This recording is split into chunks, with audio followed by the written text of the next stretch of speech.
Este é mais um vídeo de uma série de vídeos sobre o projeto de controladores no domínio da frequência. Neste vídeo nós falaremos sobre uma estrutura conhecida como compensador em avanço.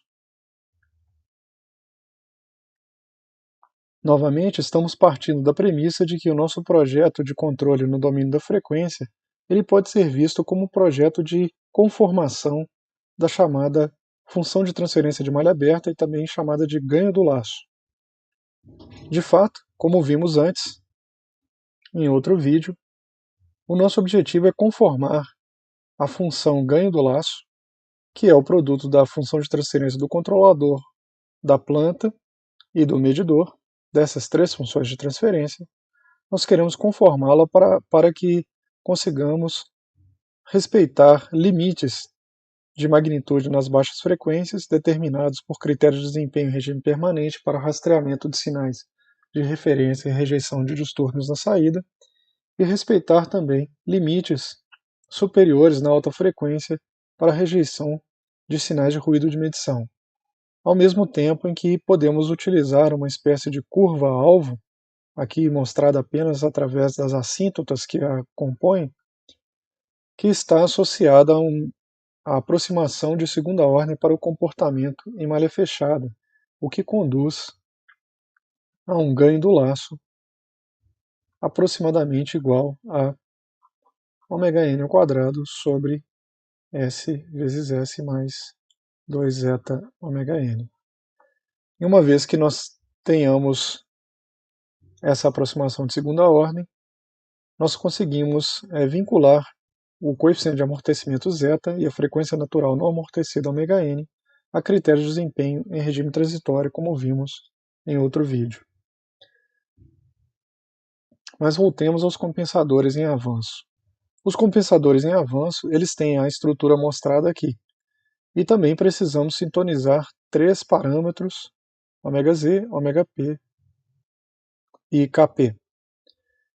É interessante notar que essa função de transferência do compensador em avanço é exatamente igual à função de transferência do compensador em atraso. A diferença entre eles é a posição do polo em relação ao zero. No caso do compensador em atraso, o polo, a frequência do polo era menor do que a frequência do zero. E aqui no compensador em avanço, a frequência do zero será menor do que a frequência do polo. Isso produzirá, no domínio da frequência, uma resposta em frequência deste tipo. Ou seja, a frequência do zero é menor do que a frequência do polo, significa que o seu efeito aparece antes do que o efeito do polo adicionado. Para frequências muito baixas, nem o efeito do zero nem o efeito do polo estão presentes, e portanto nós começamos com uma magnitude aproximadamente constante de 20 log de Kp, logaritmo na base 10, até que a frequência fique próxima à frequência do zero.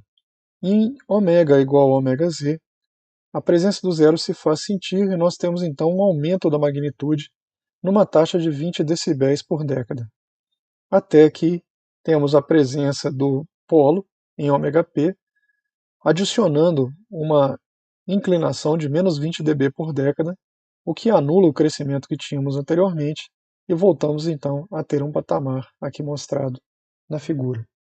Do ponto de vista da defasagem, uma década antes da frequência ωz, nós começamos a sentir o efeito da presença do zero com uma defasagem positiva que soma 45 graus exatamente na frequência ω igual a ωz, e uma década depois somará 90 graus de defasagem positiva. Essa defasagem positiva permanecerá até uma década antes da frequência do polo, quando então a presença do polo começa a se fazer sentir com uma defasagem negativa, tal que em ω igual a ωp nós teremos menos 45 graus somados aos 90 graus que tínhamos antes, então voltaremos a ter 45 graus, e uma década depois somaremos menos 90 graus aos 90 graus que tínhamos antes, e então teremos novamente 0 graus. Aqui estão mostradas as assíntotas, e isso significa que, de fato, a curva ela está mais próxima dessa curva suave que estou desenhando aqui agora, tanto para a magnitude quanto para a fase.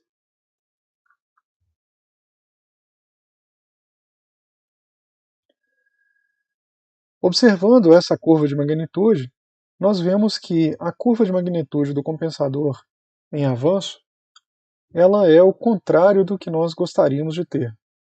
Lembrando que o que nós gostaríamos de ter, do ponto de vista de conformação do ganho do laço, é uma amplificação nas baixas frequências e uma atenuação nas altas frequências, e é exatamente o contrário que está acontecendo aqui.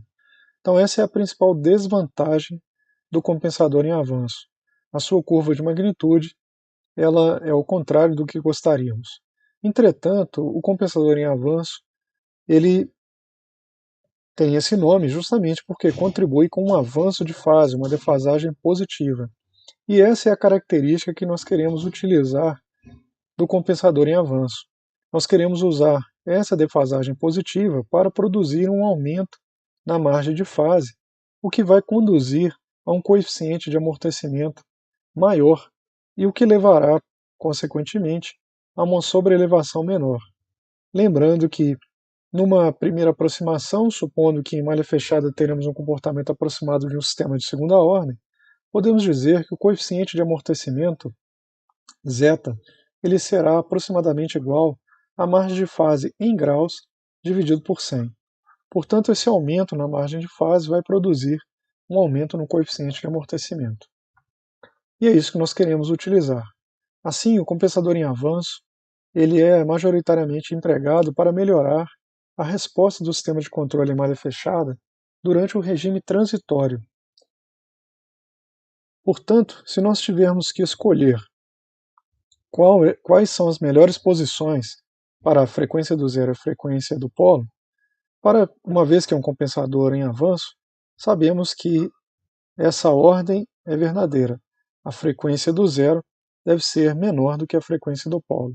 Entretanto, se nós queremos aproveitar essa defasagem positiva para ter uma maior margem de fase, é natural que nós busquemos fazer com que a frequência de cruzamento esteja entre a frequência do zero e a frequência do polo. A frequência de cruzamento é aquela frequência em que o ganho, a magnitude do ganho do laço passa por 0 dB, o cruzamento pelo eixo das abscissas no diagrama de Bode, no gráfico da magnitude, que é o ponto em que nós usamos para determinar a margem de fase. Portanto, se nós cercarmos esse cruzamento com ômega-z e ômega-p, nós tentaríamos usar o máximo da defasagem positiva para aumentar a margem de fase e melhorar o desempenho em regime transitório. Entretanto, teríamos que lidar ainda com a eventual amplificação indesejada de sinais de alta frequência, de sinais de ruído de alta frequência. Um caso particular do compensador em avanço é o controlador PD, controlador proporcional derivativo. E aqui nós temos dois casos, o controlador proporcional derivativo chamado acadêmico, que tem uma função de transferência imprópria, uma vez que nós temos um numerador de grau 1, e no denominador nós temos apenas uma constante, a constante 1, portanto o grau do numerador é maior do que o grau do denominador, significando que esse controlador PD acadêmico ele não pode ser implementado em espaço de estados, não existe uma representação em espaço de estados para esse controlador PD. Um controlador, muitas vezes chamado de controlador prático, é aquele em que a ação derivativa ela está aqui representada com algo que pode ser implementado ou representado em espaço de estados e mais facilmente implementado, em que nós consideramos que existe um polo distante. Existe um zero em zero e existe um polo distante, de forma que a função de transferência passa a ser uma função própria. O grau do numerador será igual ao grau do denominador.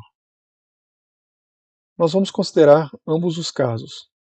Por que o controlador PD é um caso particular de um compensador em avanço?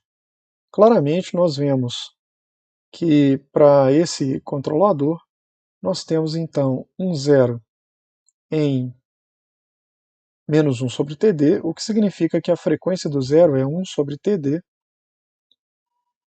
e nós temos um polo no infinito, de fato. O valor de S que faz com que essa função de transferência vá para infinito está no infinito. Portanto, o zero está antes do polo, rigorosamente falando. Quando nós representamos a resposta em frequência do controlador PD usando as assíntotas, nós vemos o seguinte: aqui está representado ambos os casos, né? Para o controlador PD acadêmico, nós não teríamos esse polo num valor finito, esse polo estaria em mais infinito. Para um controlador PD prático, nós temos então o polo finito. O que acontece então é que para frequências bastante baixas temos apenas a influência do ganho Kp a partir da frequência ωz igual a 1 sobre Td, o inverso do tempo derivativo, temos o crescimento de 20 dB por década, que se manteria ad eterno no caso do controlador PD acadêmico. E no caso do controlador PD prático, numa frequência suficientemente alta, haverá um patamar, uma vez que o polo para essa frequência adicionaria um decaimento de menos 20 dB por década, que combinado com o crescimento de mais 20 dB por década, leva a esse patamar, da mesma maneira como vimos no compensador em avanço anteriormente. E da mesma forma que vimos antes, uma década antes do zero, uma década antes de 1 sobre o tempo derivativo, começamos então a ter a defasagem positiva que buscamos, esse é o principal característica que buscamos no compensador em avanço, de forma que na frequência igual a 1 sobre Td, temos uma defasagem de mais 45 graus e uma década depois, uma defasagem de 90 graus, que permaneceria ad eterno caso considerássemos um controlador PD acadêmico. Mas para o controlador PD prático, numa frequência suficientemente alta, uma década antes dela, nós começamos a perder essa defasagem positiva que nos é tão preciosa, até que ela desapareça completamente uma década depois da frequência ωp, da mesma maneira como observamos num compensador em avanço usual. Novamente, aqui estamos apresentando apenas as assíntotas.